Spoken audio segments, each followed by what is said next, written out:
pernah mendengar istilah PMO? Banyak orang mungkin belum familiar dengan istilah ini, tapi tanpa sadar sudah banyak yang terjebak dalam kebiasaan buruk satu ini.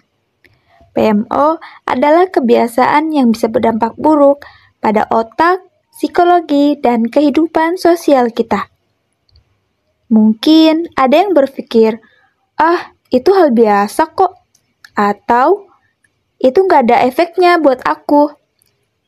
Tapi tahukah kamu, PMO bisa membuat kita kehilangan motivasi, merusak hubungan sosial, bahkan menurunkan kualitas hidup kita secara drastis.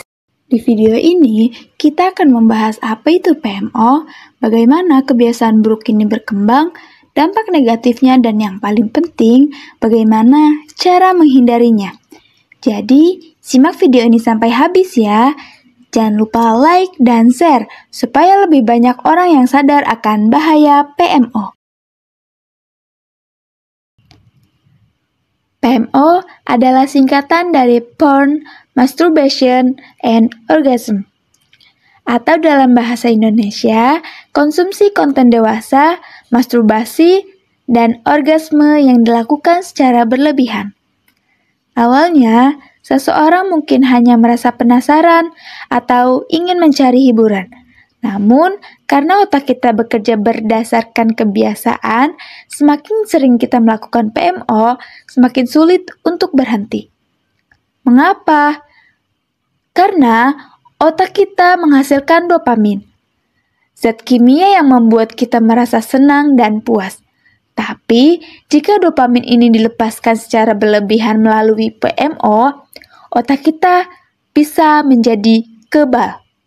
Sehingga, kita butuh stimulasi yang lebih kuat untuk merasakan kesenangan yang sama. Akibatnya, kita jadi kecanduan dan sulit fokus pada hal-hal yang lebih penting. Jangan anggap remeh kebiasaan PMO, karena dampaknya bisa sangat luas, mulai dari otak, psikologi, hingga kehidupan sosial kita. Yuk, kita bahas satu persatu. Dampak negatif PMO. Yang pertama, dampak pada otak. PMO merusak sistem reward di otak kita. Artinya, hal-hal yang dulu bisa membuat kita senang, seperti olahraga, belajar hal baru, atau bersosialisasi, jadi terasa membosankan. Otak jadi terbiasa mencari kepuasan instan dan kehilangan motivasi untuk melakukan hal-hal produktif. Semakin sering dilakukan, semakin sulit untuk menikmati kesenangan alami tanpa stimulasi yang berlebihan. Dampak yang kedua yaitu dampak psikologis. Meningkatkan rasa cemas dan depresi karena perasaan bersalah setelah melakukan PMO. Menurunkan rasa percaya diri dan membuat seseorang merasa tidak berharga. Sulit fokus dalam belajar atau bekerja karena otak sudah terbiasa dengan kepuasan instan. Dan yang ketiga, dampak pada kehidupan sosial. Dapat kurangnya motivasi untuk berinteraksi dengan orang lain karena lebih nyaman dengan kesenangan instan. Bisa juga merusak hubungan dengan pasangannya karena ekspektasi yang tidak realistis dari konten yang dikonsumsinya. Dalam jangka panjang juga bisa menyebabkan kesulitan dalam menjalin hubungan yang sehat. Kabar baiknya, PMO bukan sesuatu yang tidak bisa dihentikan. Ada banyak cara untuk mengatasi kebiasaan ini dan menggantinya dengan kebiasaan yang lebih sehat. Yuk, kita bahas beberapa cara yang bisa kamu coba. Yang pertama, kurangi akses ke konten dewasa.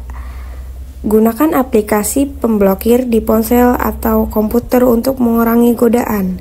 Dan hindari situasi yang memicu keinginan untuk PMO, seperti menghabiskan waktu sendiri tanpa aktivitas produktif. Buat aturan untuk mengurangi waktu penggunaan internet yang tidak penting. Yang kedua, alihkan dengan aktivitas positif, seperti berolahraga bisa menjadi cara yang efektif untuk mengurangi dorongan PMO karena membantu tubuh melepaskan energi dan mengurangi stres. Coba baca buku, belajar keterampilan baru, atau mulai proyek kreatif yang bisa membuatmu lebih produktif. Cari hobi yang bisa memberikan kepuasan alami tanpa perlu stimulasi berlebihan. Nah, yang ketiga itu bangun lingkungan yang mendukung. Bergabung dengan komunitas atau teman yang punya tujuan hidup sehat atau positif.